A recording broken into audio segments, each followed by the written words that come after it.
সংগ্রামী সাথী ও বন্ধুগণ, গণ অধিকার পরিষদ ঢাকা মহানগর উত্তর দক্ষিণ কর্তৃক আয়োজিত আজকের এই ফ্যাসিবাদ প্রতিরোধী গণসমাবেশ এবং গণমিছিল, আজকের এই সমাবেশের সম্মানিত সভাপতি, ঢাকা মহানগর দক্ষিণ গণ অধিকার পরিষদের সংগ্রামী সভাপতি অ্যাডভোকেট নাজিমউদ্দিন, আজকের এই সমাবেশের সম্মানিত প্রধান অতিথি ডাকসুর সাবেক ভিপি জননেতা নুরুল হক নূর, অনুষ্ঠান পরিচালনা করছেন ঢাকা মহানগর উত্তর গণ অধিকার পরিষদের সাধারণ সম্পাদক জনাব আব্দুর রহিম। ইতিমধ্যে নেতৃবৃন্দ বক্তব্য রেখেছেন। আজকের এই সমাবেশে যারা উপস্থিত হয়েছেন আপনাদের সকলকে বিপ্লবী শুভেচ্ছা। সংগ্রামী সাথী বন্ধুগণ, আমরা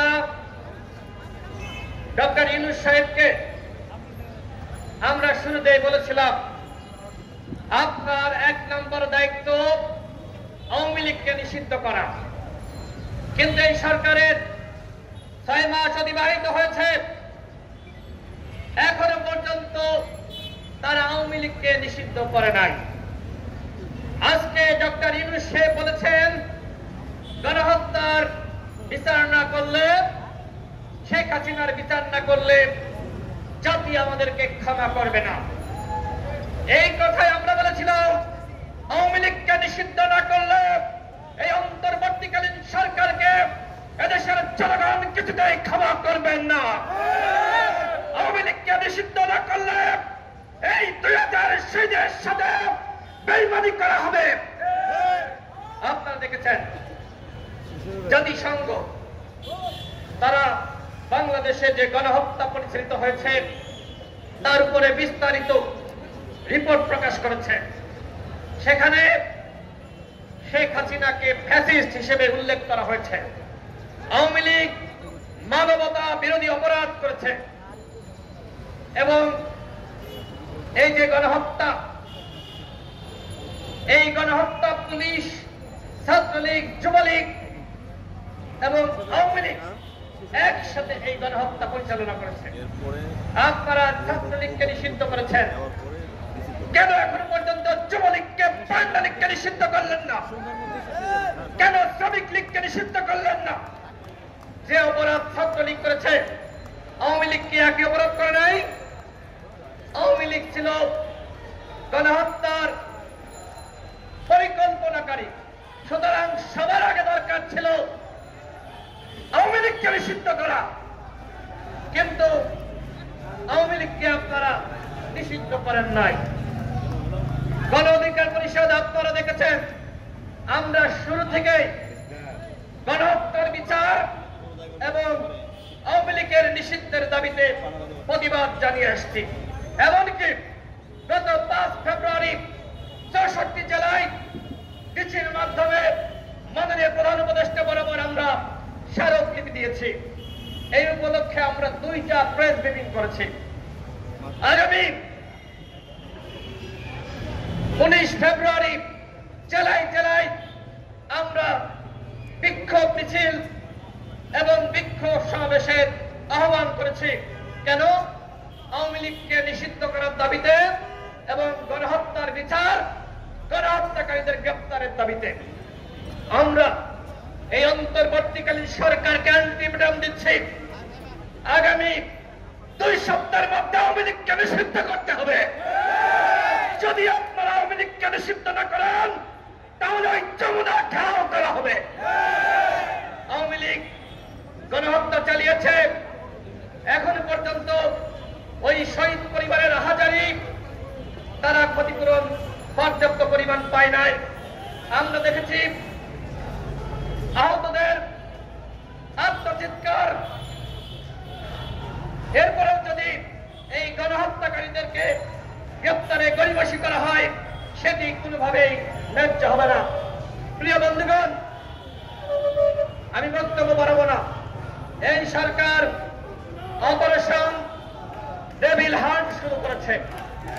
তখন যখন ওই গডফাদার হাসিনা পালিয়ে গেছে, ওই গডফাদার ওবায়দুল কাদের পালিয়ে গেছে, ওই ফ্যাসিস্ট খলিফ গণহত্যার নির্দেশদাতা আসাদুজ্জামান খান পালিয়ে গেছে। অর্থাৎ এই রাঘব মোল্লা পালিয়ে যাওয়ার পরে আপনারা অপারেশন ডেভিল হান্ট শুরু করেছেন। তারপরেও আমরা স্বাগত জানাই।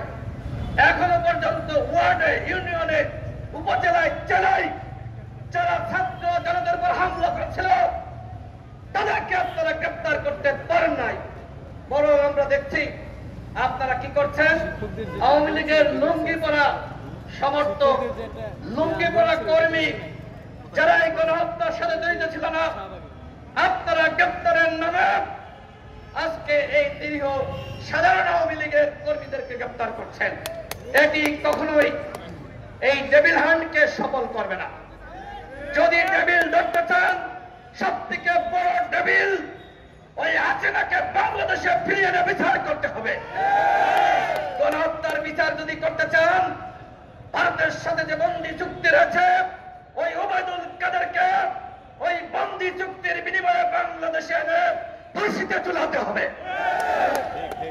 আজকে এই রাষ্ট্র অরক্ষিত।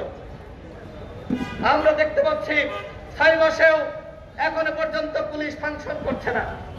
সচিবালয়ে আওয়ামী লীগের বেতনদাতা, আওয়ামী লীগের সুবিধাভোগীরা তারা বড় বড় প্রমোশন পাচ্ছে। এই যে আপনার সিটি কর্পোরেশন বলেন, বিভিন্ন উপজেলা পর্যায়ে বলেন, প্রশাসক নিয়োগ দেওয়া হচ্ছে। কোন প্রক্রিয়ার মাধ্যমে নিয়োগ দেওয়া হচ্ছে? আপনারা এই 6 মাসে আপনারা নিয়োগ দিয়েছেন কোন প্রক্রিয়ায়? কিন্তু স্বচ্ছ প্রক্রিয়ার মাধ্যমে আপনারা নিয়োগ দিতে পারেন নাই। অভিযোগ রয়েছে টাকার বিনিময়ে এইসব নিয়োগ বাণিজ্য চলছে। যদি এত মানুষ হত্যার পরেও আপনারা রাষ্ট্র সংস্কার না করতে পারেন, যদি রাষ্ট্রের কাঠামোগত পরিবর্তন করতে না পারেন, তাহলে কিন্তু বন্ধুগণ এই আমাদের গণঅভ্যুত্থান, এই বিপ্লব বৃথা যাবে। আমরা অন্তর্বর্তীকালীন সরকারকে বলবো, আপনারা রাষ্ট্র সংস্কার করেন। আমরা আপনাদেরকে সহযোগিতা করতে চাই। একমাত্র গণ অধিকার পরিষদ দল হিসেবে আপনাদেরকে আমরা ব্ল্যাঙ্ক চেক দিয়েছিলাম, কিন্তু আপনারা কি করলেন? আমরা যে দাবি করেছিলাম এই উপদেষ্টা পরিষদের পুনর্গঠন, আপনারা আমাদের দাবি আপনারা রাখেন নাই। একটি মাজা ভাঙ্গা, কোমর ভাঙ্গা উপদেষ্টা পরিষদ দিয়ে আপনারা রাষ্ট্র সংস্কার করতে চাচ্ছেন। যদি রাষ্ট্র সংস্কার প্রকৃতপক্ষে করতে চান, সবার আগে এই উপদেষ্টা পরিষদের সংস্কার করতে হবে। একজন ব্যক্তি 2টি মন্ত্রণালয় চালাচ্ছে। আরে ভাই, একটি তো চালানো যায় না, 2টি কেমনে চালান? এইভাবে কি রাষ্ট্র সংস্কার হয়? আমার সর্বশেষ কথা সেটি হলো, এই প্রশাসনকে ঢেলে সাজাতে হবে। এই যে বর্তমান পুলিশ, যেখানে উপদেষ্টারা বলছেন যে পুলিশে ছাত্রলীগ, যুবলীগ, আওয়ামী লীগের, আওয়ামী পরিবারের 80%, এই পুলিশ দিয়ে কি রাষ্ট্র সংস্কার হবে? এই র্যাব দিয়ে রাষ্ট্র সংস্কার হবে? আমরা আগেই বলেছিলাম।